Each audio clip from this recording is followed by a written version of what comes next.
All right, Greek class. Hello. I realized after our class on Monday that I had a whole PowerPoint to talk about some Aorist 10 stuff. And so I'm going to throw this up on our Canvas page in case it's useful. Hopefully, if you're watching it, you thought it would be useful, or, and it covers some finer points of the Aorist that might be of value. So some of this stuff we talked about in class on Monday. And some of it I just completely didn't. So it'll be here for us. One way or the other. So welcome to a quick PowerPoint on the augment. This PowerPoint is from last year, so it says week 2. We are in week 3, but that's fine. That's fine. Time is a construct. Everything is okay. So I started off this PowerPoint by talking about things we've already learned, things we know basically or are getting the hang of. Most importantly, we know the present tense, the present middle passive tense, the present imperative, the present middle passive imperative, participle, middle passive participle, deponents, and the future, though we don't know a future imperative because there is no such thing as the imperative. So these are all things we're going to be keeping in mind because a lot of these same concepts, especially the difference between active and middle passive, the difference between an indicative and an imperative, the difference between a participle and a non-participle, these are all things that we're going to be refining that knowledge with the aorist tense. So it's good to know that those are going to continue to be our friends over the next few weeks. So what we are doing now is we are adding the aorist tense. We often will speak of the aorist as a simple past tense, and it's, as this said, it's okay to just keep thinking about it like that. I'm going to mention aspect a little bit, but if that's not where you are right now, that's okay. Don't worry about it. If you're striving for like a little spicier version of Greek, aspect might be a fun thing to kind of mess around with, to think about. And we'll see that when we get to, especially into imperatives and infinitives. So yes, and as I mentioned in class, for those of you in Latin who know the perfect tense, the aorist is very much like the perfect tense in Latin. So to form the aorist, as always, Athanadze gives you a lot of ways to kind of guess, make scientific deductions as to what the aorist stem might be. And that may be of value to you. That might be a learning style that you appreciate, in which case we can kind of talk about that. And the book has a lot of excellent suggestions that I would not discourage you from looking into, if that helps. The way I learned how to form the aorist was to memorize the principal parts and always be looking them up and finding the third principal part, because the aorist will always be in that third principal part, the aorist active and the aorist middle, that is. So either way, whichever one you want to do is fantastic, though I myself will be focusing really on using the third principal part to form the aorist. So here are some examples, and then I think this previous slide, let's go back. This previous slide talks a little bit about the two kinds of aorists, which we also talked a little bit in class on Monday. The first aorist that ends in an alpha in the third principal part, and the second aorist, which ends in an omicron nu in the third principal part. So the examples here, and I think these are almost exactly the ones we did in class. Aitesa, the third principal part of aiteo, ends in an alpha. So that's the first aorist. Apothnesko has a third aorist, third principal part, that ends in apothanon, so that's a second aorist, apothanon. Dakrusa is a first aorist. We're going to skip doxe because it's weird, but ace agegon, this is a second aorist. So you can tell the difference between a first aorist and a second aorist just by the difference between alpha and omicron nu. And then the endings will be completely different throughout the aorist systems. Nicely, they're pretty easy to distinguish.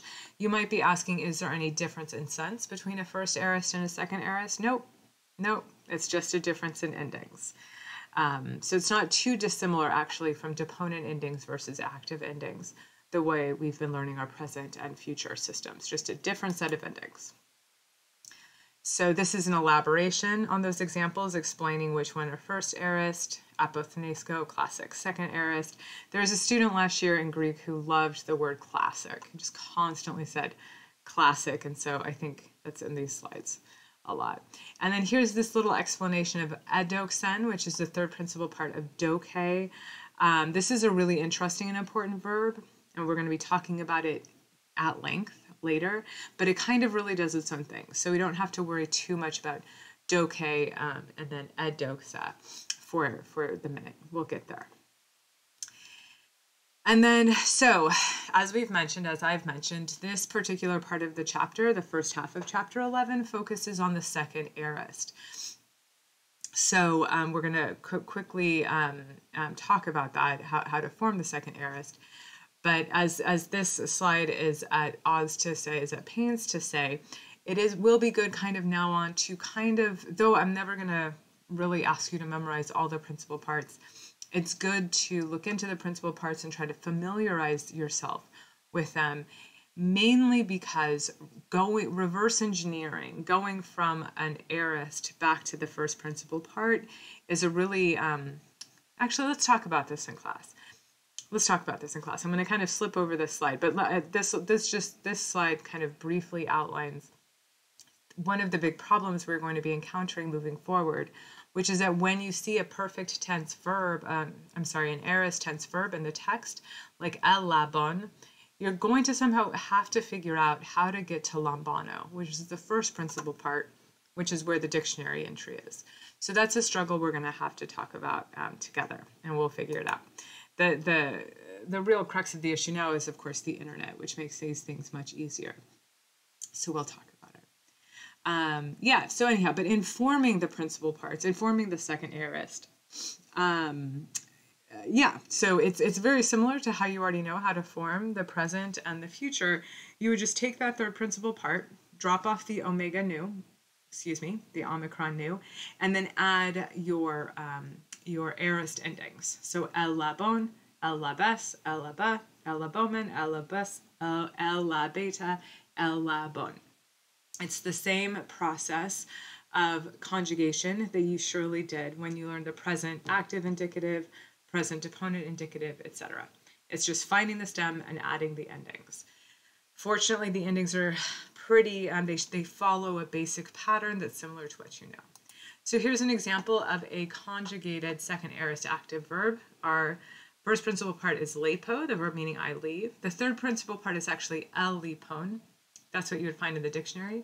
And here is how it conjugates. So what might be a great exercise, if you have the time and inclination, is to go through some of the words we already know, find the third principal part, and conjugate them if they are second aorist. And we'll probably do some in class, but that's always a fun practice. It's just a great way to spend some time. So that's the indicative conjugation. Notice the imperatives. These should not look shocking to you. They're not too dissimilar from present imperatives. Here's our infinitive. Again, that infinitive ending is exactly the same as the present active indicative ending.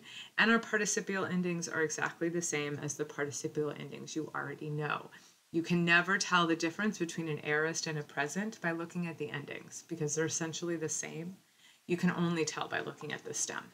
So that's why the stem is really important, much more so than in Latin, actually. So I think that this kind of says the same thing. It's just a different explanation of what aorist is versus what a present tense verb is. And then let's briefly talk about the imperative.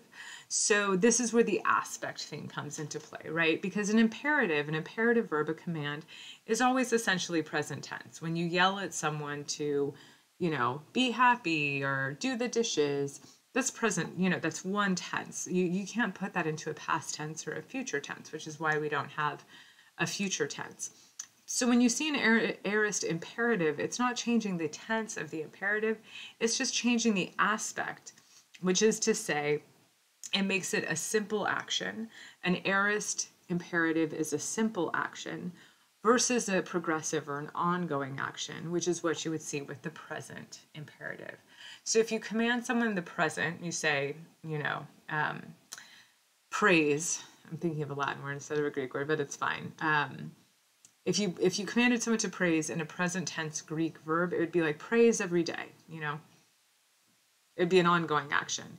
But if you commanded someone to kill in the aorist tense, it would be like kill this guy, Kill the bug. That's probably a safer example. Kill that bug. It's a simple action. It's a one-time action. So you would use an aorist imperative rather than, like commanding someone to kill every day, which hopefully none of us would ever hear Here too, it's good. I've had a long day. But then you would use the present tense. So that's the aspect element that you'll see in imperatives. And we'll see some examples of this. Alrighty, so the augment, we talked about this a little in class. We're going to keep seeing it, keep talking about it. But in the aorist, we augment the indicative forms. That's it. We just augment the indicative forms. You don't augment an imperative. You don't augment a participle. You don't augment an infinitive. But those indicative forms actually make a good amount of aorist verbs. So augment, at its most simple, is adding the epsilon to the aorist stem. So oftentimes this is very straightforward and simple. Sometimes, however, this is not that straightforward. So here are some simple examples. So lambano, the aorist is labon. So see that beautiful augment in front of labon. Lepo, elipon, manthano, mathon, pasco, pathon, pino, pion, etc. You get it, right? So very straightforward, very chill. And that's great. That'll be really obvious. You won't have to worry too much about it. Things, however, can get tricky. So ago is a perfect example. The augment here is just bonkers. Gagon. That's just the augment. How it got there is a long and complicated tale that I actually don't know, but I'm sure it's fascinating. But what we need to know, just practically speaking, is that the augment is gagon.